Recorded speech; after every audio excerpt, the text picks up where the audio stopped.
This is the Comics Alternative Manga, reviews of My Lesbian Experience with Loneliness and Golden Kamui.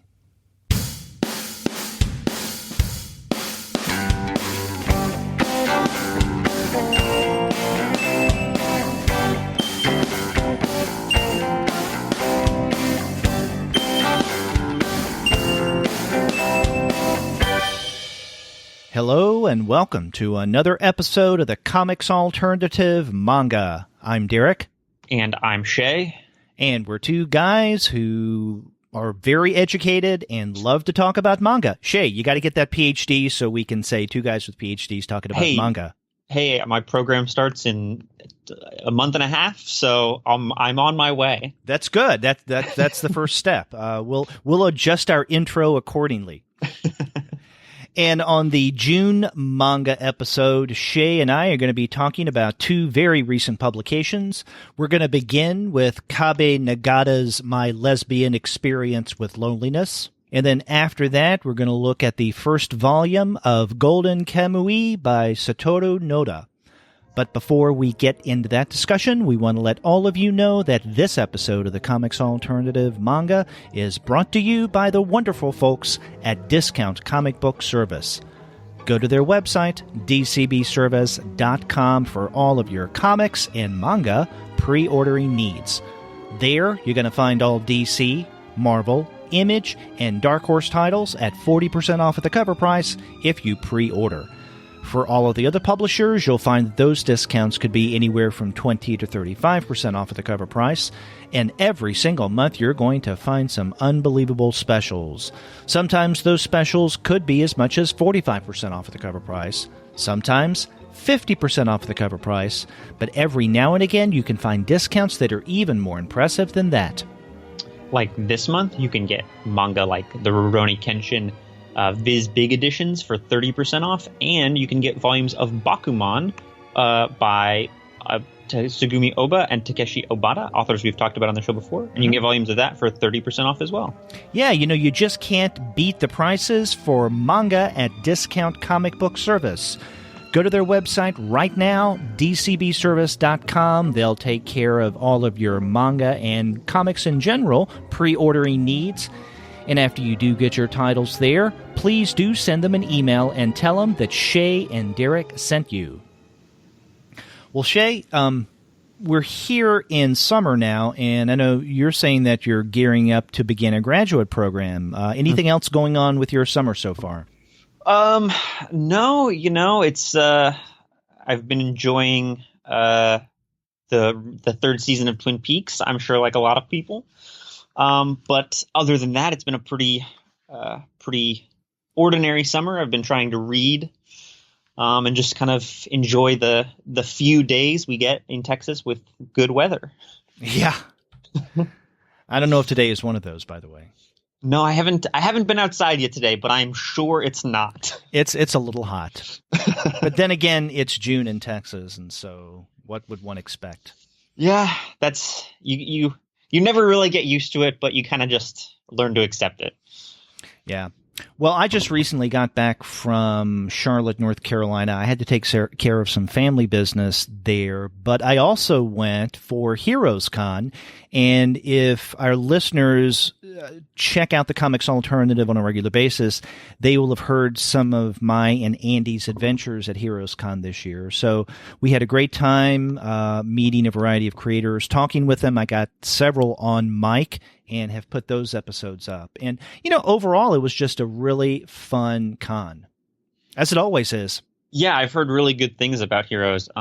That is one that I keep meaning to get to. I really need to get to Heroes at some point, because I hear it is really fantastic. But it's nice to know that you had a good time this year. Yeah, and in fact, we have 2 more episodes related to Heroes Con that we will be putting up. I'm hoping sooner rather than later. I'm just waiting for the audio to become available. Andy Kunka and I moderated 2 panels while we were there, and we want to make those available on the podcast. One of them was a panel titled Artists, And that was a roundtable discussion that we had with Paul Galassi, Frank Bruner, and Gerhard from Cerebus fame.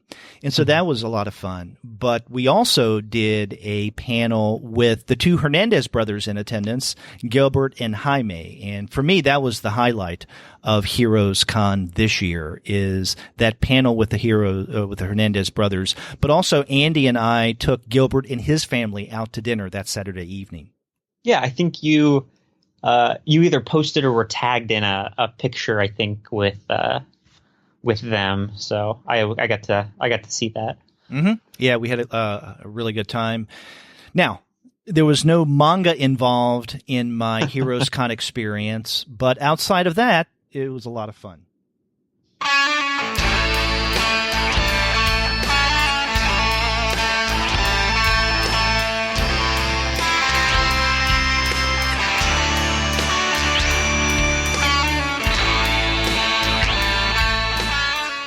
Well, on the topic of manga, let's get into this month's discussion, and we have a couple of really good books that have just come out this month. We're going to begin with My Lesbian Experience with Loneliness. This is written and illustrated by Kabi Nagata, and it is released earlier this month on June 6th from Seven Seas Entertainment. And this is the first time that we've discussed something from Seven Seas on our podcast. Yeah, I've been kind of aware of them, and I've picked up or seen a couple books they've published, but yeah, this is the first time we've got an opportunity to really dig into one. Mm-hmm. And if I remember correctly, I think we decided to discuss this book a couple or 3 months ago. I had seen it in an issue of previews from a few months back when it was solicited. And, I honestly usually don't pay much attention to, or close attention to, the Seven Seas Entertainment section of previews in the back half, because more times than not, they publish titles that I don't know if they would resonate with me or if they would be something worth discussing on the series. Maybe I just haven't given them a chance yet, but I did see this title, and it struck my interest in a couple of ways. One, the title seemed intriguing. But also, this seemed to be a done-in-one title. In other words, not a first volume in something that could be an ongoing series. And that was attractive as well, because one of the things that you and I have to consider, Shea, when we choose titles for the podcast is, if there's something like an ongoing series and we want to review it on our monthly manga show, we probably need to catch the series early in the run, right? I mean, the other title we're looking at today is Golden Kamui, and this is the first volume of that, so that's fine. But if we want to look at a series that already has, let's say, 4 or 5 or 6 volumes under its belt, that's a lot of work for us.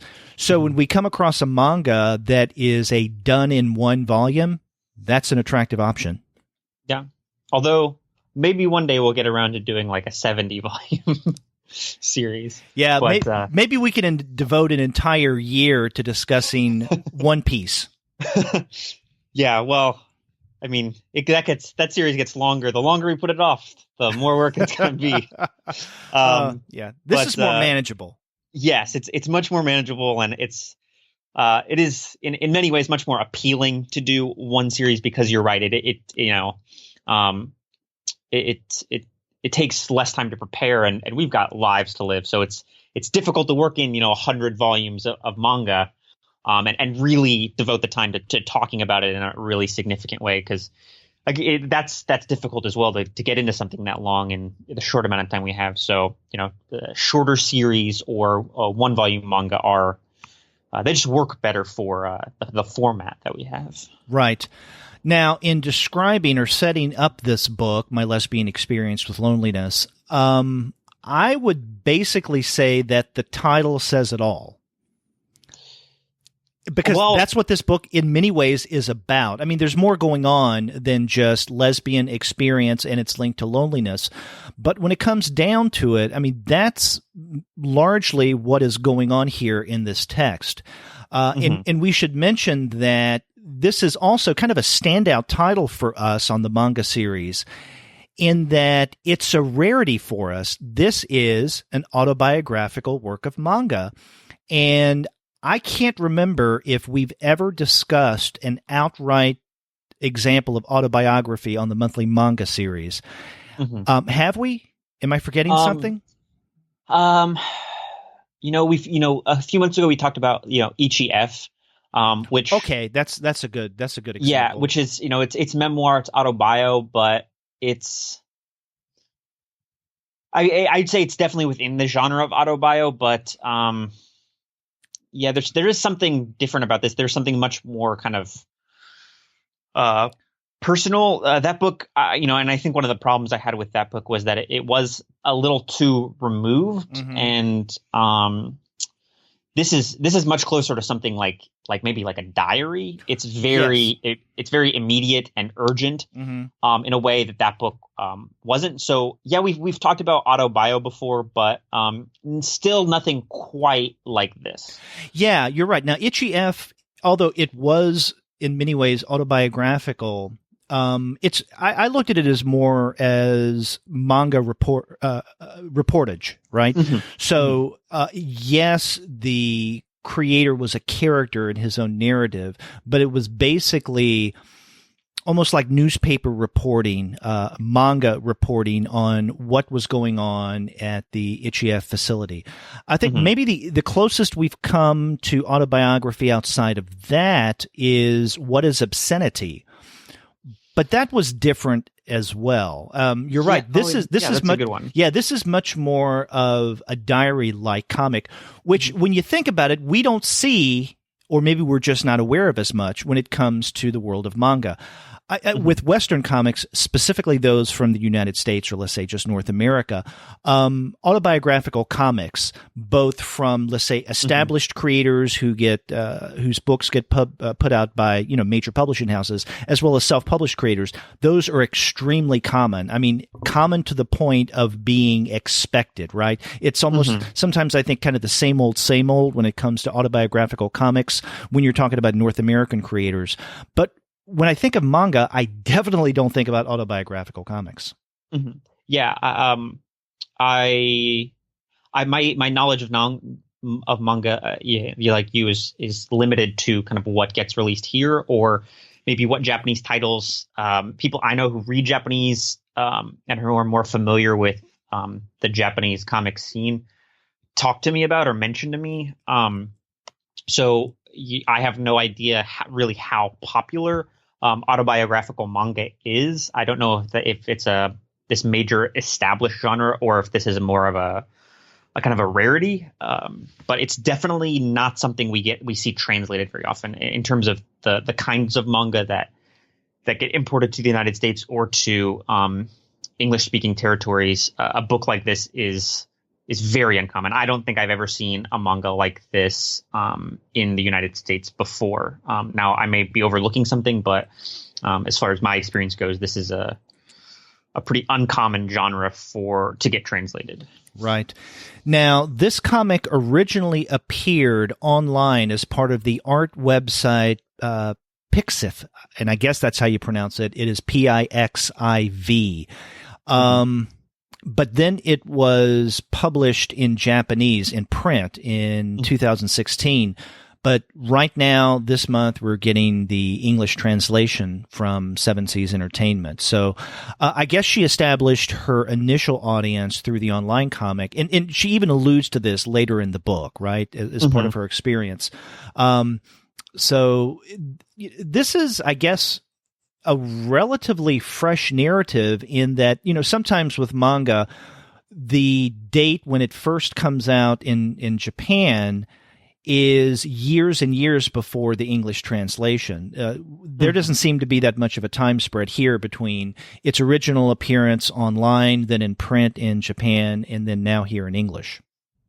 Yeah, and that is something that I wanted to talk about. So I'm glad you provided a good opportunity to get into that.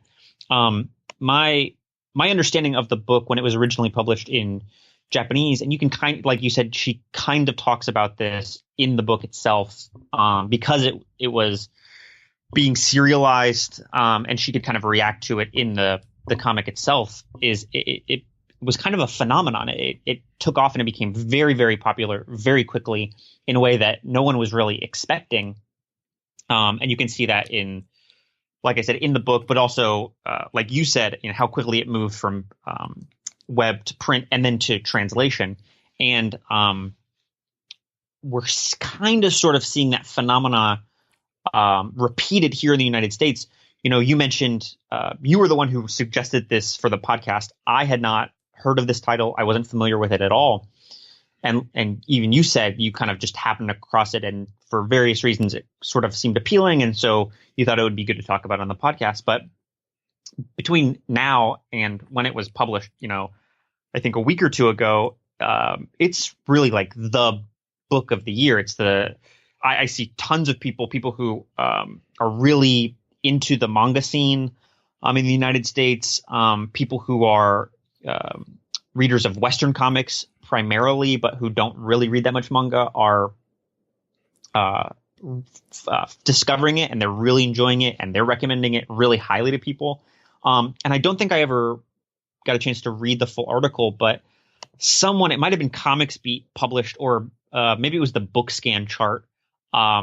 This book was outselling more. It's difficult to talk about because I don't have the actual numbers in front of me, but the headline was something like "My Lesbian Experience with Loneliness Outsells Wonder Woman by like orders of magnitude."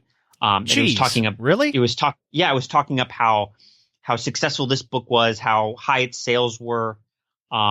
Like I said, I didn't get a chance to really get into it and look at the specific numbers, but that's kind of the discourse that's developed around this book, is that it's really good, really popular. Everyone's recommending it to everyone.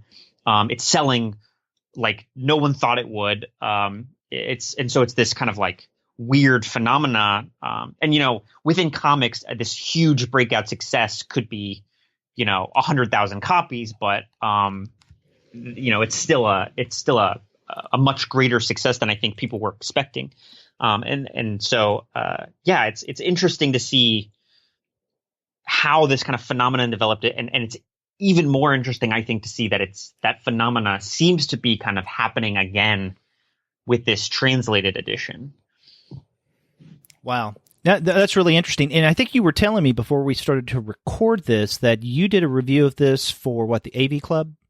Yeah, I wrote about it for the AV Club because we've had copies for a little while, and so I got a chance to read it. And it's I've talked about kind of my apathy towards autobio comics on the podcast before, but I found this a really interesting text. I think that in ways that we can get into later in the podcast. You mentioned the title. I think there's something really complex, interesting in the title.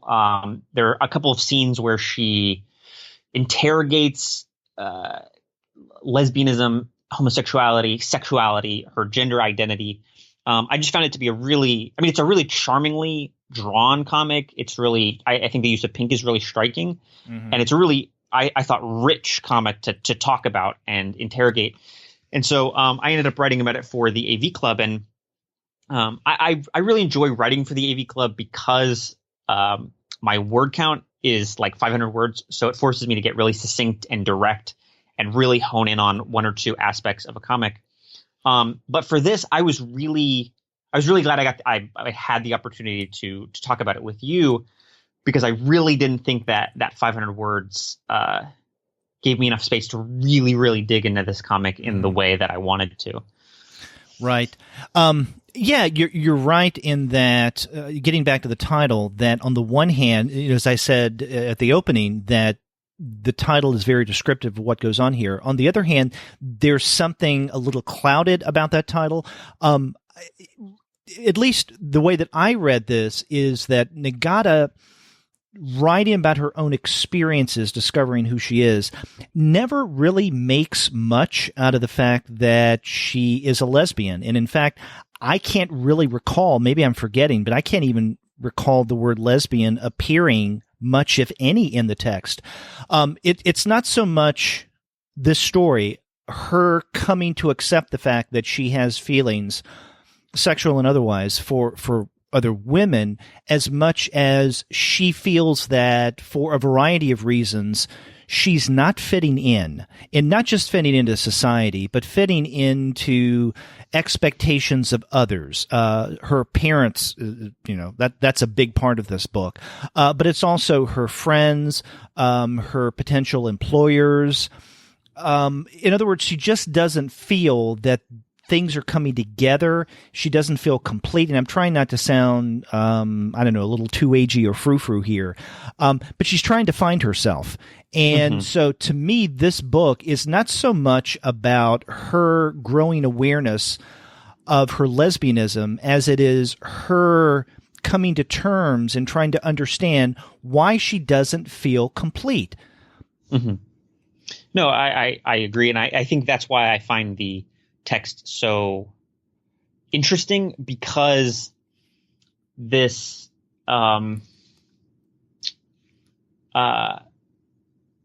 this idea of lesbianism, and we should be clear, there is a number of same-sex sex scenes. So Kabi has, or Nagata has, she has sex with another woman. But this idea of lesbianism, which I think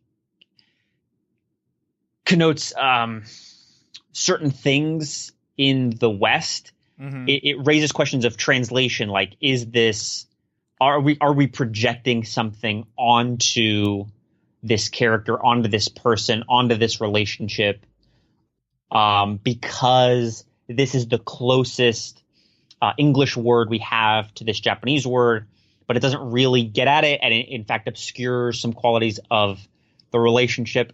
And then again, there's a scene, and I'm trying to pull it up. I'm having some difficulty with the file, the digital copy I have. But there's a scene where she talks about not wanting to be a woman, wanting to be without a gender, right? Which is a very small scene, and you're right, she doesn't make much of these, but it's a really interesting moment because it raises the question of, is she a woman? Is she gender nonconforming or gender non-binary? Or, it raises questions of what is her gender identity? And it's something we can't say explicitly. It's not a scene where we can say, oh, well, this means that she's the gender nonconforming or transgender or anything like that. But it is a scene, like the use of the word lesbian in the title, when it's not used in the text, it raises certain questions that are kind of underscored by the fact that she draws herself as this very androgynous figure. And I looked multiple times and I wasn't able to find any reference to like gendered pronouns or anything like that. So I think why the text is particularly interesting is because it raises all of these questions, and it forces us to more deeply interrogate things like gender identity, things like this person's sexuality. But it never really gives us any answers. It just kind of asks these questions. Exactly. I agree. And I like that you brought up the fact that in the text, she, in one form or another, brings up this issue of gender identity, especially in how she presents herself, which really she doesn't seem to give much thought to until the days leading up to meeting the escort. Now, we should mention that this book is divided into 5 chapters and then a bonus section.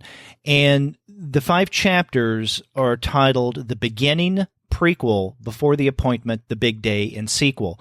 And it basically sets up the direction, the trajectory of the narrative that we get, which in the first chapter, the beginning, and there's a reason why I'm going over the chapter construction.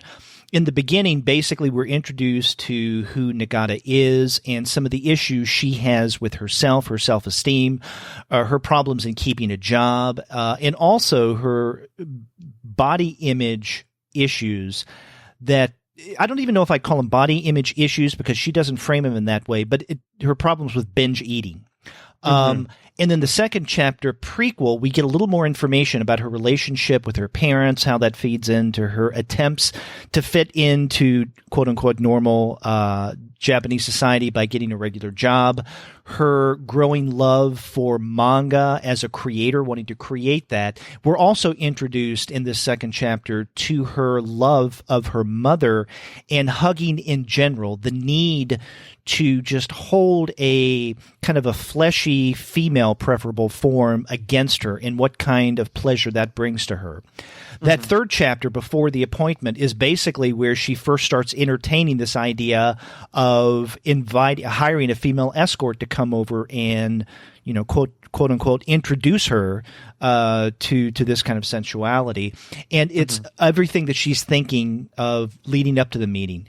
That fourth chapter, the big day, is, as it suggests, the day that she actually does have this encounter with the escort. And then the sequel is how she mentally frames her experience, and more importantly, how she deals with it in her work as a mangaka, right? How she begins writing about this in ways that gets her some attention. But it is in this third chapter, the idea of maybe inviting the escort or hiring the escort to see her is when we're first introduced to how she sees herself and how she may want to change the way that she looks. She tells us she doesn't bathe often and that she tends to wear men's clothing. And I was thinking about what you said in terms of this almost androgynous look to her. She doesn't really take care of herself physically, she tells us.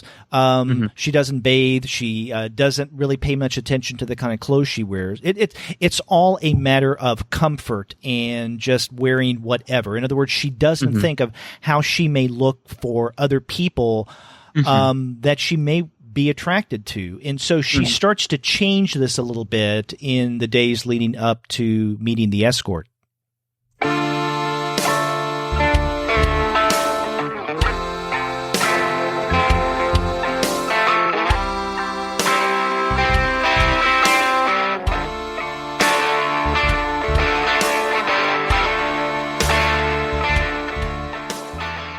Yeah, and I'm glad you mentioned the kind of role her mother plays in this, in her sexuality, because I think, again, this is something that complicates our understanding of, like, well, is this lesbianism as kind of we understand it in the West, because her kind of sexual desire doesn't seem to be it seems to be very chaste. It seems to be very innocent. It seems to lack the sorts of interactions that we think of when we think of, like, sexuality.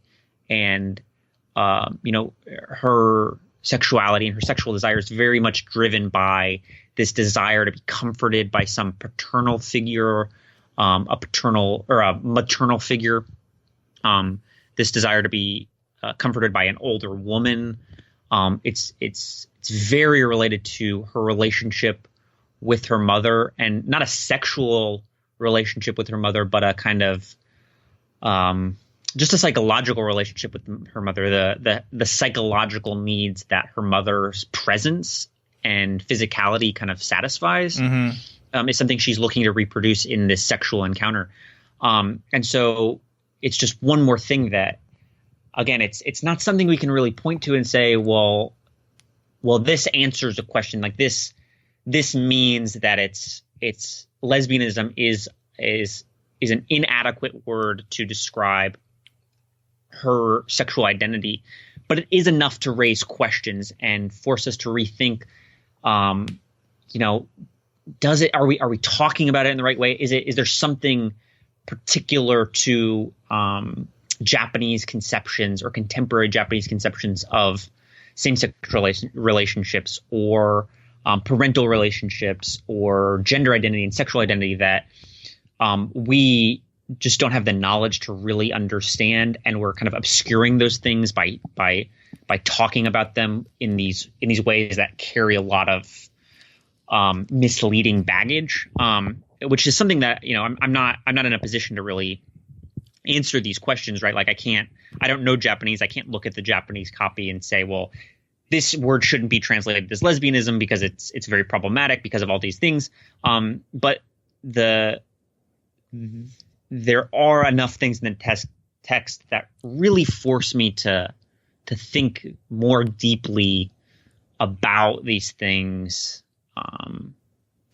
than I think a lot of people are. Like, a lot of the discourse around it, I've seen it as they're praising it as a depiction of same-sex relationships, as this really rich book about the kind of interior life of a lesbian, but they seem to kind of elide all of these kind of complicating things. I think when I wrote about it for the AV Club, this is certainly like a queer text, but I don't know if I can really call it like a strictly lesbian text, right, or a lesbian story. Yeah, and that again gets us back to the title. And I would guess that the publisher and the translator keyed in on the word lesbian in the title because of its potential provocation, right? In other words, I'm just speculating here, but my guess is one reason why this book may have taken off in the ways that it has is that people see the word lesbian in the title, see that this is a work of manga, and then go from there, right? So that's the initial hook that catches people. And, from a marketing standpoint, there's really nothing wrong with that. I mean, that's what you want. You want something to capture the potential reader, whether the title is actually revealing of the content or not. But there's a lot more going on inside for all the reasons that you've mentioned. Now, along with what you were saying about the complications of gender identity, of queerness, of lesbianism that may or may not be embedded in the actual story that we have here from Nagata, is another question of how to categorize this. I mean, if we're looking at this as a particular genre of manga, is this something that you would call, let's say, yuri or girls love manga? To some degree, perhaps, but in other ways, I don't know if it would fit within that as comfortably as maybe some other texts. In other words, as we've pointed out, the girl love that goes on in this book, at least for me, seems relatively minor compared to everything else that's going on in interiors, in terms of the interior of her thoughts and her ideas and her struggles that Nagata is going through. There's much more going on than just girl love. And so for that reason, if someone would say, yes, this is an example of yuri manga, I don't know if I would enthusiastically agree with that. I mean, I think I agree with you that, well, no, because I would classify it as yuri if I was going to, because you're right, in the narrative, the actual kind of like encounter of Nagata and another woman, there are only I think 2 scenes in the whole book where this actually happens, where she actually encounters and engages kind of sexually or romantically, or whatever, these escorts. But I think it's that desire for a kind of a relationship with a woman. Maybe it's not romantic per se. Maybe it's not sexual per se. Maybe it's more complicated than either of those kind of classifications let on. But I think that that realization of a particular desire would place it comfortably in yuri. Maybe it's not as that the actual kind of like interaction between 2 people that maybe people tend to associate with something like yuri isn't a central component of this, but that desire for that interaction to take place is. And so I would argue that it's yuri. Yeah, and when I was saying that I wouldn't wholeheartedly agree with this as a good example of yuri manga, I'm aware that genre, manga and otherwise, is a very plastic conception, right? And so things get kind of fuzzy and uncertain. How do you categorize this in one genre when it also betrays some characteristics of another genre or genres, or doesn't necessarily fit comfortably within what most people establish as the defining criteria of a particular genre? We should keep in mind that genres take form after the fact, right? I mean, there is no a priori sense of what is fantasy or science fiction, or even in this case, yuri, right? That what we call fantasy, science fiction, yuri, or what have you, results from a variety of texts that share certain similar characteristics. And it's only after the fact where we start seeing these similarities that we can start grouping them in certain ways that we call genre.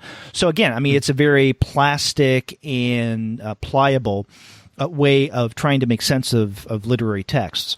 To me, though, the yuri here is more secondary than central, and I think that's an important point to make. You were talking a moment ago about Nagata's need for connection and affection, and I think that, to me, in this book, My Lesbian Experience with Loneliness, it's this need for connection that overrides everything. Now, a connection with whom, with what gender, or with what kind of human, and for Nagata, it is women, but I think she's much more vocal about some kind of connection and communication than a particular gendered focused one. It just happens to be women. In the final chapter sequel, which is basically how she's thinking and what she's doing after her encounter with the first escort, she makes an important point here that I thought was quite significant. She says that for her, sex is a next level communication, and she uses that phrase as next level communication. And it's not just sex for pleasure or sex for sex's sake. It's a way of connecting to someone in ways that brings meaning to your life, in this case, Nagata's life, and her sense of who she is and how she connects with the outside world. And so I think it comes back to what we mentioned earlier, her need for hugging, right? Of feeling another human body, preferably larger, older female, against hers, that brings her a sense of calmness, of centeredness. And I think this is very similar to where she's going in this final chapter when she calls sex a next level communication. It's a way of connecting in a way with people in general that she just could not before in any way. Yeah, I'm glad you mentioned that, because it gets me to what you were saying, both about the title and what you just said about her just looking for some connection, that desire, that longing for connection being the central thing. And I think that the title is actually, it's misleading, but also it kind of perfectly encapsulates the problematic of that is kind of central in the book for me. Like you said, I think the people are seeing the title and they are developing some kind of preconception of what the book is going to be. And I think that's true. I think that in many ways that maybe lesbian is not, and it very well may be, or it may not be, an adequate description of Nagata's desire and her sexual identity. But at the same time, that the particular construction of the title is really, really interesting, because it's not a lonely experience with lesbianism. It's a lesbian experience with loneliness, right? The experience she has is a lesbian one, but it seems to me to be trying to resolve, like you said, this loneliness. It is a way for her to ultimately connect with people. That is ultimately her desire, is to resolve that loneliness, to come to grips with and satisfy that loneliness. And the lesbian experience is a kind of vehicle for her to achieve that. Right? It's not a loneliness that modifies her lesbianism, but a lesbianism that modulates the loneliness. That's a good way of putting it. Yes, I agree. Yeah, and so as listeners can tell from our discussion of this text, I mean, it really is rich. And on the one hand, I think picking it up for the first time, it seems a rather simple, if I could use that word, and straightforward narrative. I think earlier you used the word innocent, which I think is really apropos here, because there is something kind of innocent about the story that's being told here. But the more you think about what Nagata is attempting to do, the more you see that there are a lot of complications. This story complicates more than explains, which I particularly appreciate. Yeah, and I think it has a lot to do with and I don't know how much of it is like genuine or like affected, but the exposition in the book has a kind of innocent tone to it, where I think many authors would devote a lot of time and really dig into that scene that I mentioned earlier, where she says explicitly, like, I don't really want to be a woman or a girl. Not that I particularly wanted to be a man, but I kind of want to be without a gender, or I don't want to be defined by a gender. I think this is a scene that many authors would really dig into, and they would try and interrogate and provide they would raise the question and then they would try and provide an answer to it. Whereas this text is particularly interesting and particularly fun to talk about, I think, because she raises these questions and kind of pushes us one way and pushes us the other way and makes it complicated for us. She problematizes really all of these things that other authors would try and simplify. And it means there's a lot to work with and talk about and think through. And it's an interesting text to kind of really challenge the way we think about these things, not just in the text, but more generally. And so, yeah, I really appreciated getting to read this book. I think it's really, really terrific. Right. Another part of this narrative that I think comes across as rather innocent, the way that Nagata presents it, is something that we've touched upon a couple of times, and that is the relationship with the mother. A part of me would like it if she explored her relationship with her mother a little more deeply than we have here. But again, the way that Nagata does this is almost from a distance, and I think this is where I get this sense of almost innocence, right? Her relationship with her mother. We don't have a lot of information, but the way that Nagata presents it is from almost a childlike manner. In other words, she's not really interrogating why she feels the way that she does about her mother, and then how her feelings for her mother, however one defines those, has apparently spilled into her relationships with others, or what she desires those relationships be as an adult. And there's not much exploration given to that here. And I guess I like that, because I think, well, what if we had a more Freudian, in a broad sense, kind of analysis of growing up with this particular mother and how that may have translated into the way that she sees relationship, particularly with women, especially when it comes to fleshiness and breasts and all of that, which, she makes she alludes to a few times in this book, but not that much is made of it. So although on the one hand, I would be curious to know about the relationship between Nagata and her mother and how this propels the narrative, on the other hand, that would take away from the innocence that I think is embedded tone-wise in this book.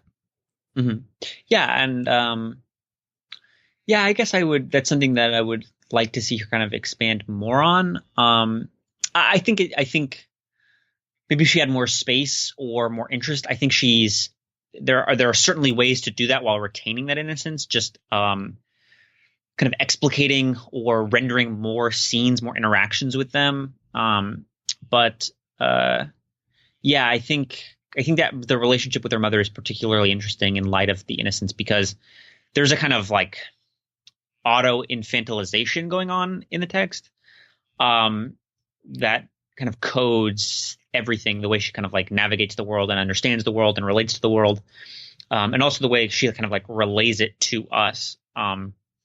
I really wish I had more kind of experience or training in like psychoanalytical criticism. That's a methodology I don't have a ton of experience with.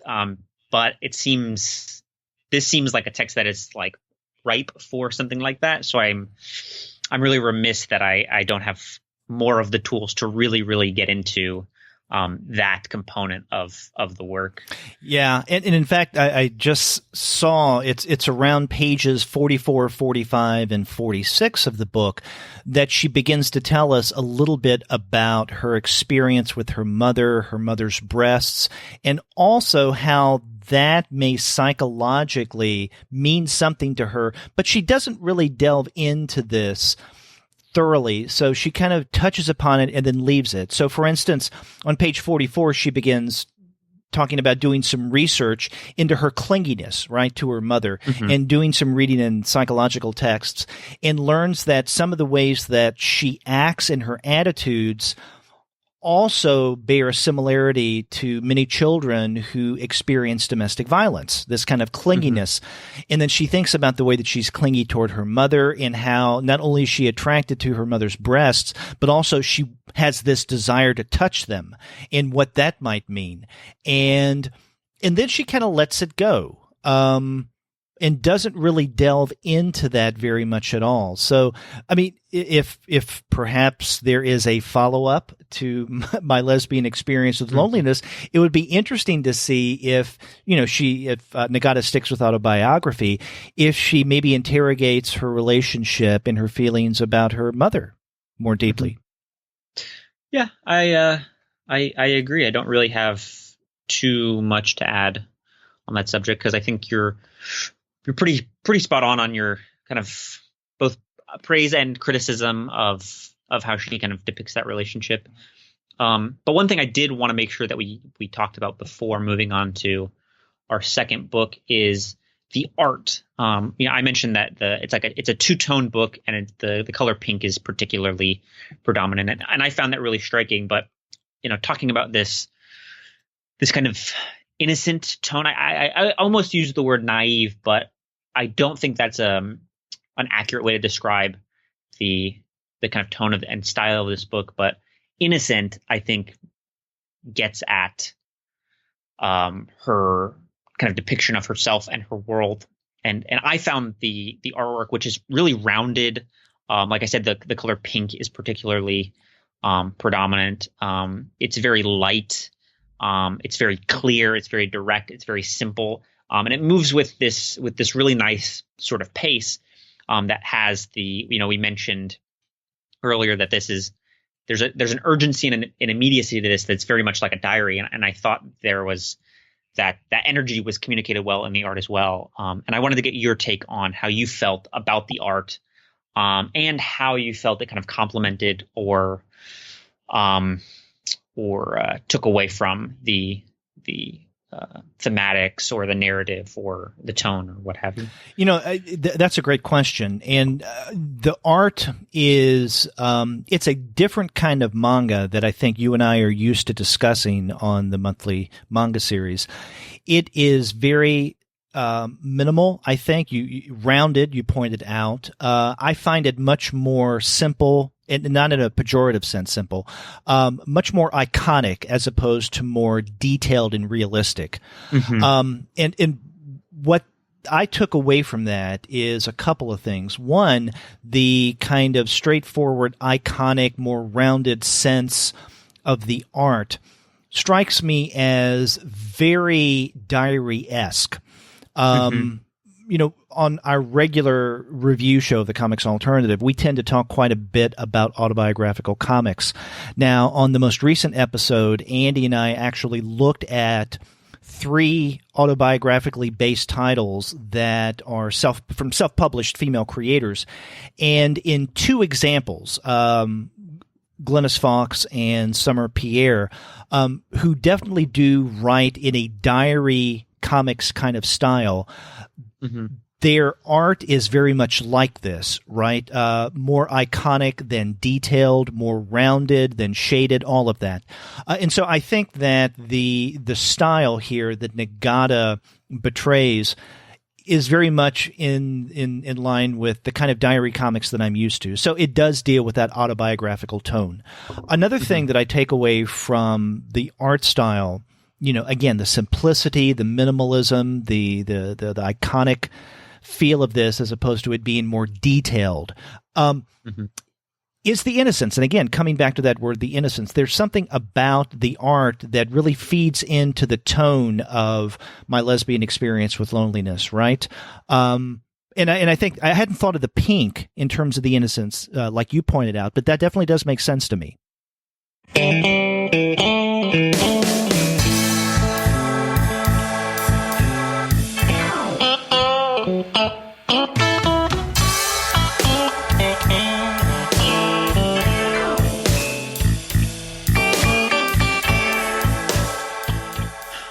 Well, was there anything else that you wanted to touch on before we moved on to our second book, or? No. Our second book is quite a departure from what we've been discussing in a variety of different ways. This is the first volume of Satoru Noda's Golden Kamui, and I'm assuming that we're pronouncing that correct. Now, the Western spelling of Kamui is Kamuy. I guess the Japanese spelling is Kamui, and Kamui is part of, I think, a divine spirit in the Japanese Ainu culture. And this book definitely takes place largely within Ainu culture, or at least Ainu culture is a part of this. But Shea, you and I were looking at pronunciation possibilities before we started recording, and we found a few examples of people pronouncing this Kamui. So if there is a speaker of Japanese who would like to correct us or even tell us that we're on the mark there, please get in touch with us and let us know. We try to do our best when it comes to pronouncing names. Yeah, and what's interesting is you mentioned that the kind of Western spelling of the word is Kamuy, but my understanding is that the Anu spelling is Kamuy as well. Oh, really? Which is particularly interesting because the Anu culture is such an important part of this particular story. Yeah, although I feel that the Innu culture will become much more significant in subsequent volumes. It seems to be in certain ways kind of on the periphery in this first volume, but I think we're going to be plunged into this as the narrative progresses. This book, the first volume of Golden Kamui, came out just, I think, a little more than a week ago from Viz Media. And this originally was published in, and I think it's still published in Weekly Young Jump in Japanese. It started in August of 2014 and is still going on today. This is, I guess, an example of seinen manga, and it takes place, or at least it takes place in the years after the Russo-Japanese War, which lasted from, 1904 to 1905. And it concerns our protagonist, who was a Japanese soldier during the war, Saiichi Sugimoto. And he was a ruthless fighter, a very successful soldier. And in fact, he would always, as we learn in the opening pages of this first volume, propel himself into these dangerous scenarios that would kill anyone else, but he would always come through it, not unscathed, because he is highly scarred, as we learn, but he never dies. And so he earns the nickname, the Immortal Sugimoto. And there are even occasions in this first volume where Saiichi meets people, let's say other soldiers who were in other units during the Russo-Japanese War. And when he introduces himself, they kind of are taken aback and they go, the Immortal Sugimoto. So he's a legend. Yeah, he's this kind of mythical figure that, there's one scene where someone from he calls them like the toughest division in the Japanese army. Even those guys know who Immortal Sugimoto is.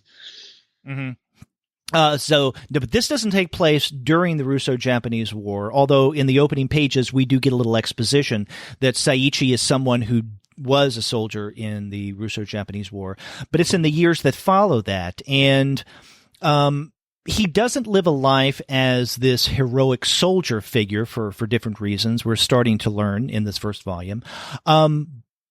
But he's living the life when we first see him as a prospector, and he is up in the northern island of Hokkaido. Is that how you pronounce it, Hokkaido? Yeah, Hokkaido is what I believe is the correct pronunciation. And he is panning for gold rather unsuccessfully. And when we first see him, he's panning for gold with another prospector, an older guy who's drunk. And as this guy is drinking, he starts to tell Sugimoto about this story of buried gold somewhere, hidden gold. And this is where we're introduced to the Ainu culture, right? That this was gold that the Ainu people of Hokkaido once had. And then this one ruthless figure, right? This Japanese guy, ended up killing a lot of Ainu members of the Ainu tribe or culture for the gold, and he hid it away somewhere. He was later arrested and sent to prison, and once in prison, everyone, not just the inmates, but even the jailers, wanted to learn where he had hidden the gold, because this is a large amount of gold, right? Well, I mean, it's actually supposedly it's only like $6 million of like US like 6 million. I think the 6.636 million US dollars in like contemporary valuation. So it's a pretty good amount of money, but it's not like it's not like a cold billion or anything like that. Well, no, I mean we're not talking about like Bezos billions right here, but I mean this is a large amount, especially for the time. But also, it's a lot because it takes on a legendary status, and I think that's what's most important here.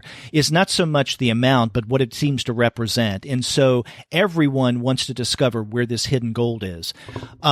We learn through, again, this drunken prospector that is sitting on the bank as Sugimoto is unsuccessfully panning for gold in a river, that this character, and he's called, what is his name? Noperabu, which means no face.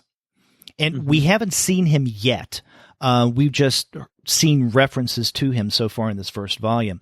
But what he did was he started to tattoo other inmates in prison, and that was his way of marking where the treasure was without giving anything away. You need to have all the prisoners' tattoos together in order to complete the map. And then eventually he and others helped to engineer an escape from the prison. So all the prisoners who had portions of the map to the hidden treasure tattooed on their backs fled. And so they are scattered across Hokkaido territory. And when Sugimoto learns about this, he finds it at first curious, but then he wonders if there's something to this because, again, as we learn in the opening pages with exposition, he feels an obligation to help a fallen comrade of his. During the war, a friend of his named Taraji is telling him that he says, if I don't make it out of this, Sugimoto, I would like for you to help my wife make it out of where she is, I guess in an impoverished area. And then, of course, his friend dies, and so Sugimoto feels that he has to help his friend because that was his last wish, right, to help his friend's wife. And so one of the reasons why he's panning for gold and he wants to strike it rich is not just for himself, but also that he can fulfill his friend's dying wish. So when he learns of this legend from this drunken prospector, he wonders, is there anything to this? And he learns that there definitely is. Yeah, Is that a good setup for this first volume of Golden Kamui? I think that pretty much sets up who Sugimoto is and kind of what the main thrust of this. There are some more complications later in the book. We mentioned we keep mentioning the Anu and the Anu language and Anu people, and the Anu are a kind of indigenous people to this part of Japan, Hokkaido, northern Japan, parts of Russia. They are considered a distinct ethnic group from like the Jomon Japanese, I believe. Now, my understanding of like various ethnic Japanese may be wrong, so maybe we'll get an email correcting me, but that's kind of a rough understanding that they are this Japanese ethnic group. And there's, I think what did I see? There's according to Wikipedia, the official number of Anu is 25,000. But then there are, I think, like supposed to be like 10 people who still speak the Anu language. So it's considered an endangered language, but the Anu people play an important role in this story. And there's an Anu character, right, whose name is a Sirpa, who shows up in, I think, the second or third chapter. And she becomes a bit of a sidekick, a compatriot to Sugimoto as they go on this journey. But that kind of quest to find these people with these tattoos and find the gold is pretty much the driving kind of plot engine to this. Right, story. that's the MacGuffin. Right, this hidden gold. Golden Kamui brings us back to the title. Now, you mentioned the Anu character, Sirpa. She is, I would consider, the second main protagonist here in this narrative. Mm-hmm. So it is Sagimoto and Sirpa who are the two people that I guess will carry and propel the narrative forward. Although I found it curious that in the last part of this first volume, she seems to be conspicuously absent. Mm-hmm. In which part? In the very last part of this first volume. Because if you remember in the final, chapter or two. Oh, where he becomes separated. Yeah, Sugimoto becomes separated from Sirpa because he's chasing down one of the prisoners who's tattooed. What's his name? Yoshitake Shirashi, who is also known as the Escape King. And so he gets away from being bound by Sugimoto and Sirpa. And as Sugimoto is chasing him down, they get lost, thrown into snow, cold river, almost suffer hypothermia, and they make it out alive. But it's during this time that, again, Sirpa is curiously absent. And I'm sure in the story she's wondering, hey, what happened with those guys? But we never learned this, at least in the last part of this first volume. Mm-hmm. Yeah, she is pretty conspicuously absent. She's in a good amount of chapter 6, I think, is the penultimate chapter in this book. But then Sugimoto becomes separated from her.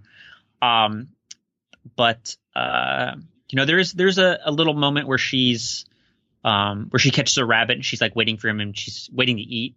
And she says, "Oh, I really want to eat that hare." So you're right. There is a kind of like conspicuous absence throughout most of that last chapter. But I think I don't know if it's totally successful, but I think it's designed to kind of create this suspense that maybe Sugimoto is like out there on his own and has to brave the wilderness, the cold, without the knowledge that he's been really relying on her for over the last few chapters. Right, because when we first meet Sirpa, it's because it's a brown bear, right? She kills a bear. Right, and a bear that is basically threatening Sugimoto, and she seems to be someone who, she definitely knows the region, and so she knows the land, she knows the animals. In other words, she knows how to get by, and so she's integral to the story. In other words, both Sagimoto and Sirpa are going to be partners. One could probably not move forward without the other.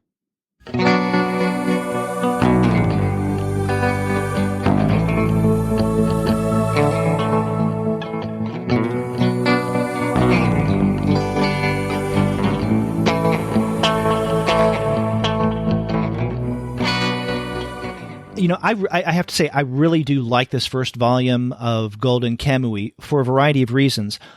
But there's one thing about this that how do I put this? I'm maybe a little uncertain about it because I'm wondering how the author Noda is going to handle a Serpa as an indigenous character. Now, from my very uninformed Western perspective, my understanding of the Japanese relation with Ainu is not dissimilar to, let's say, Western European, let's say, Americans' relationship to various Native American communities, or let's say Canadian and Inuit communities, the back and forth there. So if that's somewhat similar, right? I see in this first volume of Golden Kamui the possibility to romanticize the indigenous representative here in the character of Serpa. In other words, she's someone who has this kind of spiritual, almost magical at times, connection with the land in ways that, the Japanese character here, Sugimoto, doesn't. And that's kind of similar to what we see traditionally in terms of Western, let's say North American narrative, where it is the European who is not connected to the land and to nature and all of that, and it is the Native American who actually is able to tap into, the larger spiritual connected world in ways that becomes a little too easy, stereotypical, definitely, and problematic in a variety of ways. I don't think that in this first volume of Golden Kamui that Noda goes in that direction, but it seems to me that there's the potential to go in that direction. What do you think? I think that's a really interesting thing you bring up, and I'd like to try and kind of tie a number of things together with that. Your description of Asirpa as the kind of second character, and your description of the gold and the hunt for the gold as a MacGuffin. I think that's a really good way to describe that relationship, because for me, the real kind of central focus and real exigence for this comic is to explore and explicate Anu culture. And I think that's really clear in the very didactic tone of the comic that's always touching on and explicating, well, this is how Anus cook. This is a traditional way that Anus cook. Well, Anus do this to hunt, and stuff like that is on pretty much every other page. There's this little detail about how Anus prepare squirrel and Anus track and Anus hunt and stuff like that. And the way that Anu people eat and the things they say when they eat, and they have a particular relationship to food. So I think that the gold is a MacGuffin. I think you're right on the money with that one. Because for me, it's all about the Anu. And so when you raise the concern that it might overly romanticize the Anu, is a really, really interesting problem.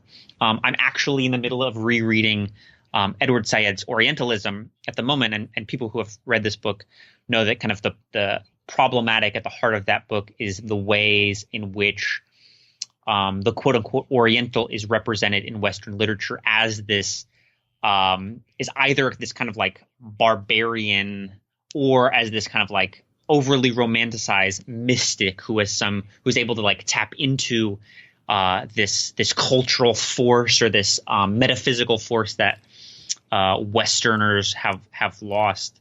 And so that notion that she might represent that kind of primeval metaphysical purity that then contemporary or now contemporary Japanese society or Japanese people have lost is a really interesting one that I think is worth thinking about.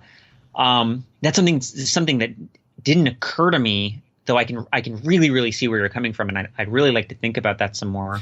Yeah, and the way I see it is I think that there's the potential to go in that direction, but the jury's still out. So I want to read subsequent volumes just to see how Noda plays it. Yeah, I mean, it's got, there's, like I said, there's it's an endangered language, the Anu language, and there's I think supposedly only 10 people who speak it, but he found an Anu language supervisor, and it says in the back of the book they got cooperation from the Hokkaido Anu Association and Abashiri Prison Museum, and then there's this long list of books he consulted for Anu cultural references. So I don't want to say that he is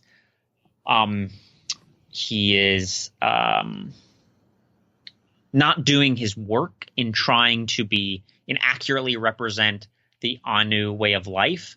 But I think there are problems that necessarily arise when you have someone from like kind of like a hegemonic group, whatever that may be, representing some subaltern group where there are problems that arise when someone is not allowed to represent themselves, where it becomes a kind of doubly distorted simulacrum of reality or quote unquote truth that is really inescapable.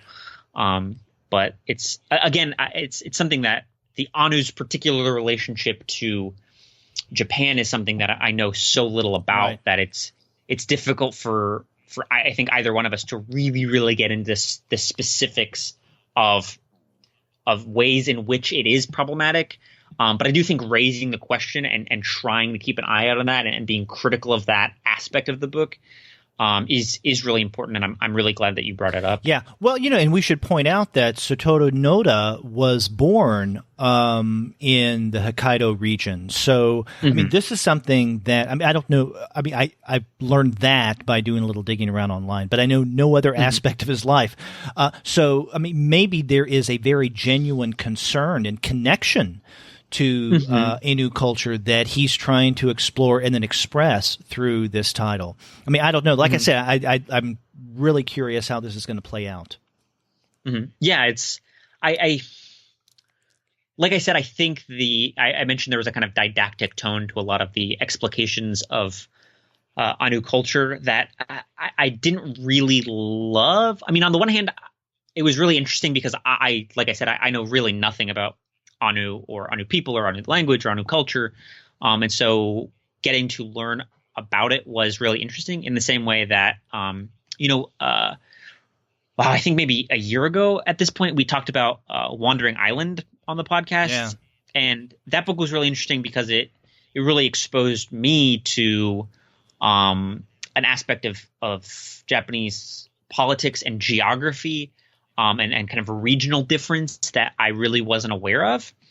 And so I really appreciated that this book does a good job of really digging into like the history of Hokkaido and how Hokkaido is zoologically, geographically, culturally different than mainland Japan.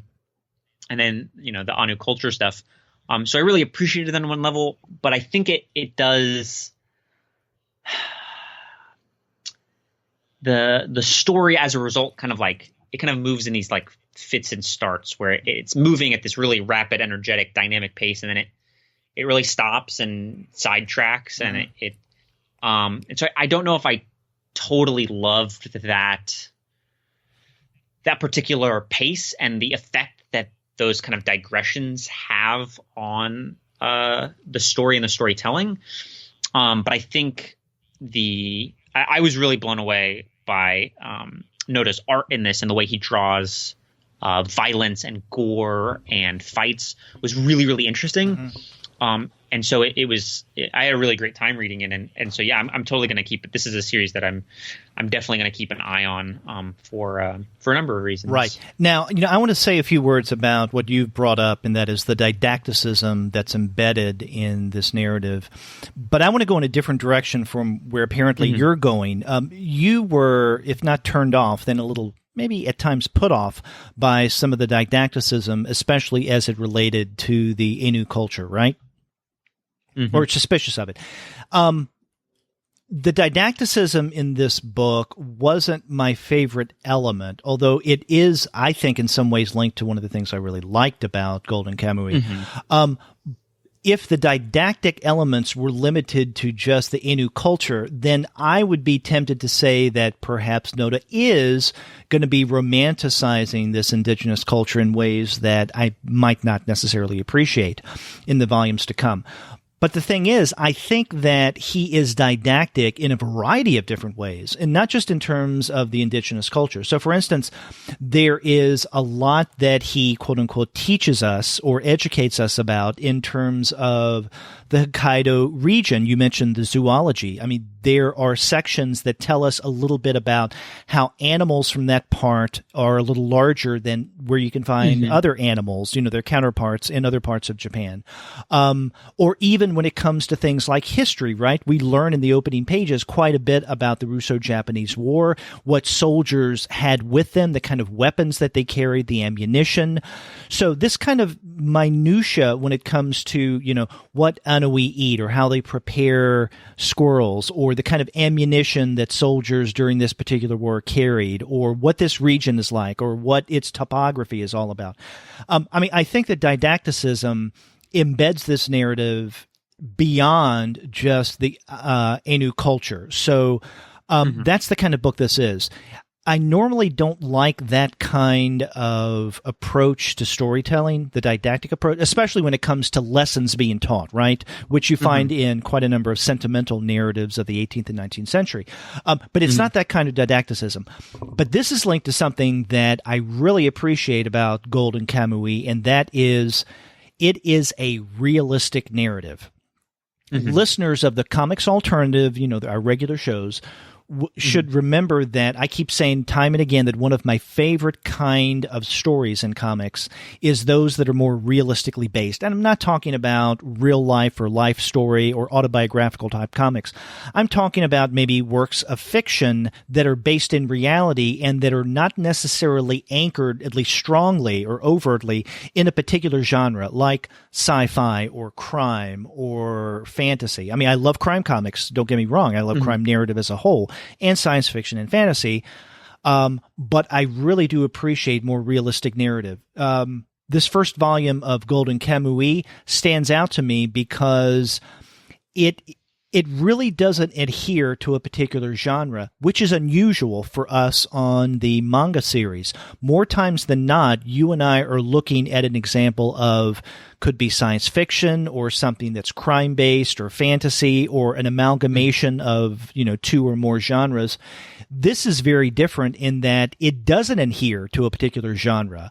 Even calling it a historical narrative, I think, is inaccurate. It uses a historical context and even a geographical context as its springboard.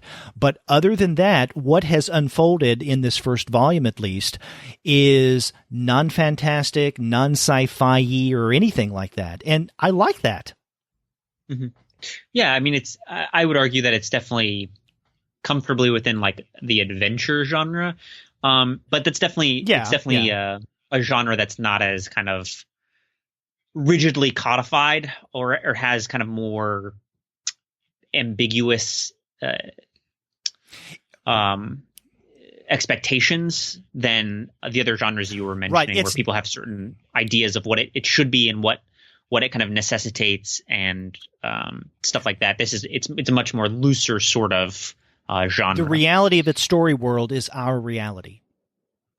Yeah, and I don't know if I have a particular predisposition for those kinds of narratives like you, but I think like you, I definitely appreciated the level of detail in the text. You mentioned that in the opening pages we learn quite a bit about the Russo-Japanese War, but a lot of that is just from observing these characters and listening to them talk. It's not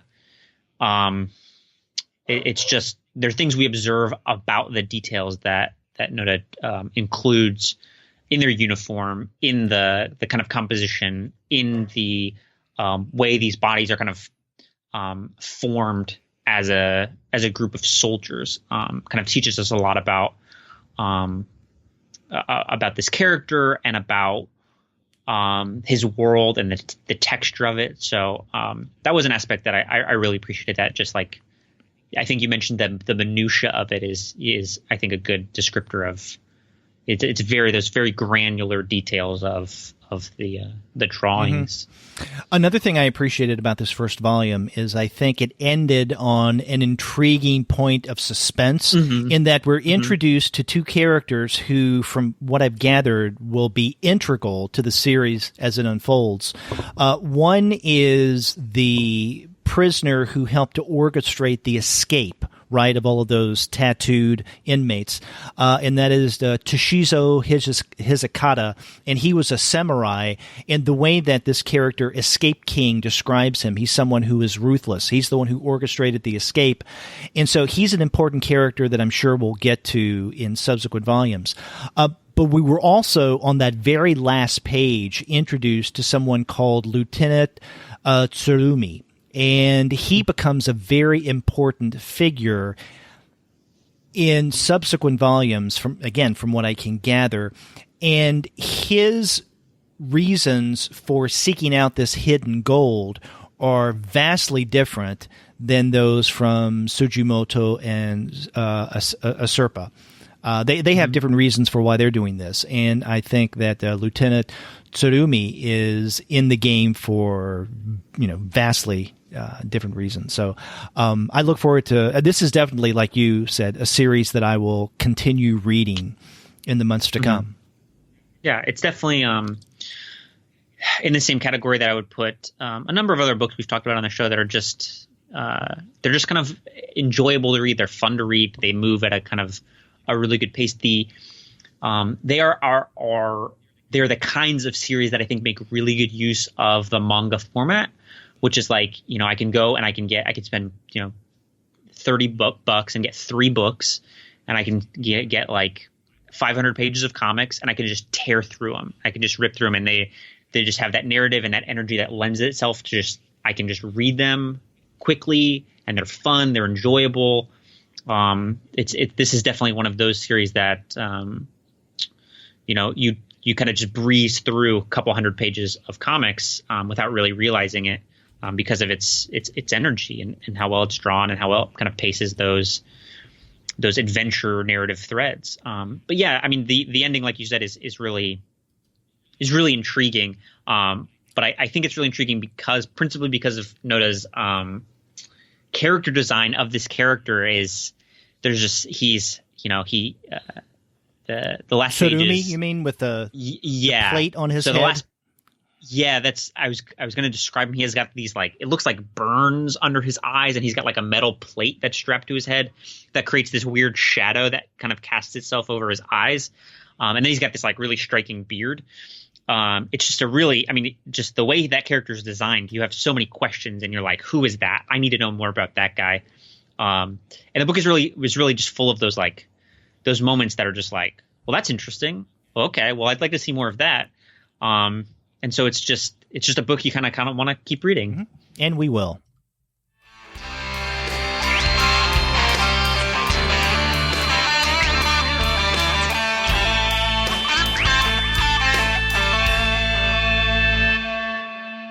So, a really fun month in the manga series. We started off with a discussion of Kabi Nagata's My Lesbian Experience with Loneliness, which recently came out from Seven Seas Entertainment.